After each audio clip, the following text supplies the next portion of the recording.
Assalamualaikum warahmatullahi wabarakatuh.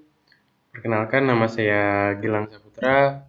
Saya dari kelas Teknik Listrik 1B dengan nomor NIM 21010404. Di sini saya akan menjelaskan tentang penerapan PUIL.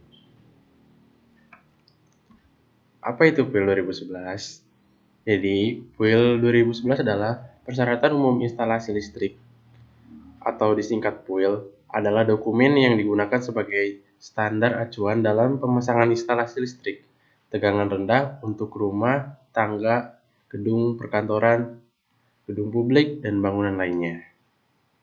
Kaidah yang menyangkut yaitu PUIL 2011 memuat ketentuan-ketentuan pemasangan instalasi listrik serta pemilihan peralatan dan perlengkapan instalasi listrik tegangan rendah.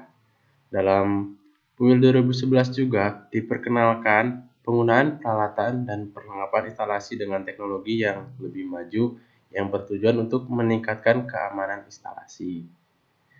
Terus selanjutnya FYI, for your information, PUIL 2011 merupakan revisi dari PUIL 2000 yang selama ini digunakan oleh instalatur sebagai standar wajib dalam pemasangan instalasi listrik, serta digunakan oleh lembaga inspeksi teknik tegangan rendah dalam pemeriksaan dan pengujian instalasi listrik sebelum diterbitkan sertifikat layak operasi atau disingkat dengan SLO. Mungkin segitu. Nah, ruang lingkup apa aja yang mencakup PUIL?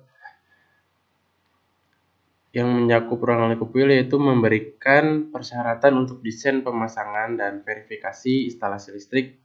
Persyaratan ini dimaksudkan untuk menetapkan keselamatan manusia, ternak dan harta benda terhadap bahaya dan kerusakan yang dapat timbul pada pemakaian secara wajar instalasi listrik dan untuk menetapkan fungsi yang tepat dari instalasi tersebut.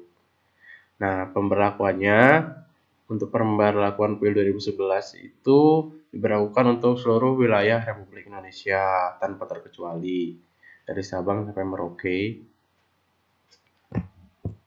Nah, terus ada lagi tidak berlakunya PUIL. Nah, tidak berlakunya PUIL itu ada dua. Yang pertama itu sistem untuk distribusi energi ke publik.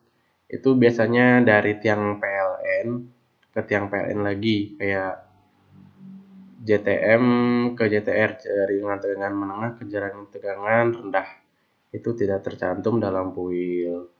Itu yang kedua, pembangkit dan transmisi daya untuk sistem tersebut. Nah, untuk pembangkit sendiri itu tidak tercantum dalam PUIL, melainkan ada standar lain yang mengaturnya. Nah, untuk transmisi juga sama, yaitu atau kita disingkat dengan SUTED, saluran udara tegangan tinggi, itu juga sama, tidak tercantum dalam PUIL karena PUIL hanya mencakup untuk tegangan rendah yaitu 220 volt ke bawah. Sedangkan pembangkit dan transmisi itu tegangannya tinggi melebihi dari 220 volt. Oke, untuk selanjutnya. Nah, PUIL itu mencakup apa aja sih? Nah, di sini sangat banyak ya sampai poin F. Yang pertama, PUIL itu mencakup sirkuit yang disuplai pada voltase nominal dan sampai dengan 1000 volt atau 1500 volt. Nah, untuk A.B, frekuensi yang diperhitungkan dalam standar ini adalah 50 Hz dan 400 Hz. Penggunaan frekuensi lain untuk keperluan khusus dimungkinkan. Nah, jadi seperti biasa ya, kalau listrik di Indonesia itu memang frekuensinya tuh 50 Hz di mana-mana juga. Nah, frekuensi 50 Hz itu frekuensi yang bisa dapat didengar oleh manusia kalau nggak salah. CMIW kalau salah, correct me if I wrong ya. Yang poin B, sirkuit. Selain dari perkawatan internal aparatus yang beroperasi pada voltase melebihi 1000 volt dan didapatkan dari instalasi pemunyi voltase tidak melebihi 1000 volt. Misalnya lampu luar, discharge lighting, respirator elektrostatik, dan atau dalam kurung elektrostatik precipitator. Nah, itu saya kurang paham. Mungkin bisa dicari oleh kawan-kawan jika pengen mendalami lebih lanjut. Terus poin C, sistem perkawatan dan kabel yang tidak secara spesifik dicakup oleh standar Piranti. Jadi kabel sendiri tercantum dalam kuil ya, bagaimana tuh diameternya, terus ketebalan isolatornya, seperti itu. Poin D, semua instalasi pelanggan di luar bangunan. Ya, bisa dinalarkan instalasi pelanggan di luar bangunan. Ya, terus yang kelima tuh, poin E, perkawatan magun atau Vigit. Untuk teknologi informasi dan komunikasi, sinyal kendali dan serupa tidak termasuk perawatan internal aparatus. Jadi informasi komunikasi dan sinyal kendali juga tercantum dalam PUIL juga, kawan-kawan. Terus poin F, perluasan atau perubahan instalasi dan juga bagian instalasi lama yang dipengaruhi oleh perluasan atau perubahan. Jadi besar kecilnya sebuah bangun besar kecilnya PUIL tuh terpengaruh oleh perluasan dan perubahan juga. Sebagai catatan, PUIL yang mencakup yaitu persyaratan PUIL yang dimaksudkan untuk berlaku untuk instalasi listrik secara umum, tapi dalam hal tertentu mungkin perlu ditambah dengan persyaratan atau rekomendasi standar nasional Indonesia atau IEC lain, misalnya untuk instalasi pada atmosfer, gas ledak, instalasi jaringan voltase rendah milik pelanggan dan sebagainya. IEC itu International Electronic Community ya Pak, kalau nggak salah seperti itu ya. Correct me if I wrong ya. Terus WIL berlaku untuk desain pemasangan dan verifikasi instalasi listrik sebagai berikut. Jadi pada poin A, WIL itu berlaku pada komplek atau perumahan atau premis. Perumahan biasa kayak rumah-rumah kita. Nah, yang kedua tuh komplek komersial seperti apartemen dan lain sebagainya. Hotel juga maksudnya komersial. Termasuk berlakunya kuil di sana. Terus komplek publik tuh kayak ada alun-alun, terus teater terbuka, lalu museum juga termasuk. Nah, untuk poin D itu komplek industri, udah pasti komplek industri itu tercakup dalam WIL karena industri itu sangat rawan sekali terjadinya kecelakaan dan juga memang diperlukan WIL dalam sebuah industri. Oke, yang E itu komplek pertanian dan perkebunan, mungkin saya baru dengar. Terus yang poin F, bangun prafabrikasi.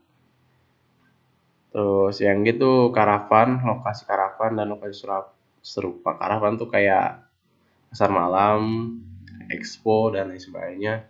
Poin H tuh lokasi pembangunan pemaparan bazar dan instalasi lain untuk keperluan temporer.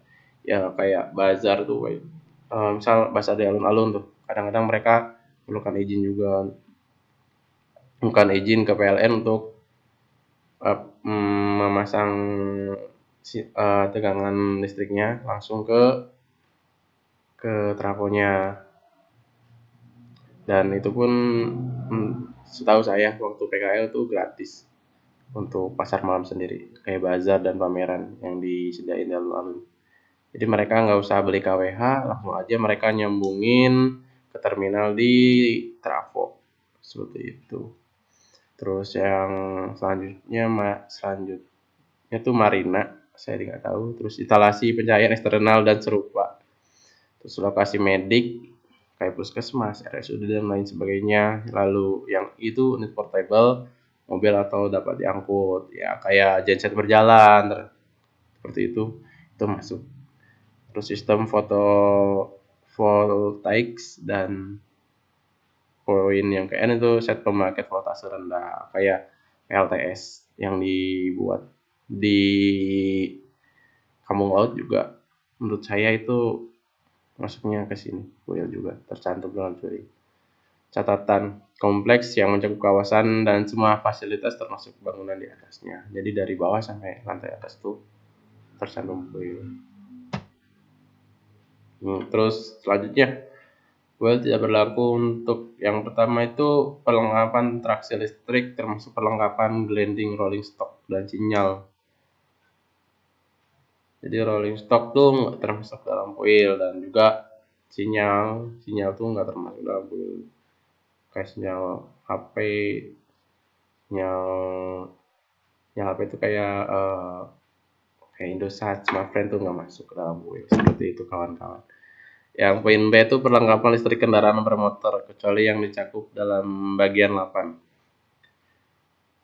Jadi kendaraan listrik bermotor yang sekarang tuh nggak termasuk dalam puil. Jadi ada standarnya khusus buat motor sendiri, kayak mobil-mobil listrik dan motor listrik tuh ada standarnya khusus, nggak tercantum dalam puil. Itu sekarang poin C. Instalasi listrik dalam kapal dan anjungan lepas, pantai portable dan magun. Oke, jadi instalasi listrik di kapal dan di anjungan lepas tuh kayak dermaga itu beda lagi. Dan di kapal laut, kapal udara juga sama. Beda. Nggak tercantum dalam puil. Yang ke poin kedua itu instalasi listrik dalam pesawat udara. Nah, pesawat udara otomatis ada standar khususnya sendiri, nggak tercantum dalam puil. Yang ke itu instalasi pencahayaan jalan umum yang merupakan grid daya publik. Nah, instalasi pencahayaan jalan umum juga beda, nggak termasuk dalam puil. Jadi kayak jalan-jalan umum itu ada standar khususnya sendiri, nggak tercantum dalam puil. Mungkin kalau ada yang pengen mendalami bisa dicari lebih lanjut. Poin F, instalasi pada tambang dan tempat penggalian. Nah, di tambang-tambang sendiri itu instalasinya beda ya guys, dalam ruangan. Jadi instalasi tambang tuh nggak tercantum di dalam puil. Terus yang G, perlengkapan supresi interface radio kecuali yang memberi keselamatan instalasi. Perlengkapan supresi interface radio, ya seperti tadi kayak sama seperti sinyal mungkin itu nggak termasuk dalam puil. Yang H itu pagar listrik. Nah, pagar listrik tuh nggak dicantumin dalam puil. Yang I, poin I, sistem proteksi petir eksternal untuk bangunan. Jadi sistem proteksi petir eksternal sendiri untuk bangunan tuh atau disingkat LPS tuh itu ada standar khususnya ya, nggak ada di dalam puil. Sebagai catatan, fenomena atmosfer dicakup dalam puil tapi hanya sejauh yang terkait dengan efek pada instalasi listrik, misalnya berkaitan dengan pemilihan gawai proteksi surya. Oh, jadi proteksi surya. Ada yang proteksi surya tuh kayak proteksi kayak lonjakan tegangan listrik. Jadi kayak mungkin kalian pernah lihat pemasangan fuse cutout yang di PLN. Nah, ketika memasukkan fuse cutout tetapi ada beban yang menyentuh JTM, jaringan tegangan menengah, itu bisa terjadi tegangan surya kayak petir versi kecil. Mungkin kayak gitu gambarannya. Oke, selanjutnya tidak ada. Mungkin sekian video yang saya buat untuk UTS kali ini. Mohon maaf apabila penjelasan PUIL 2011 penerapannya kurang. Jika lebih itu bonus. Wabillahi taufiq wal hidayah. Wassalamualaikum warahmatullahi wabarakatuh.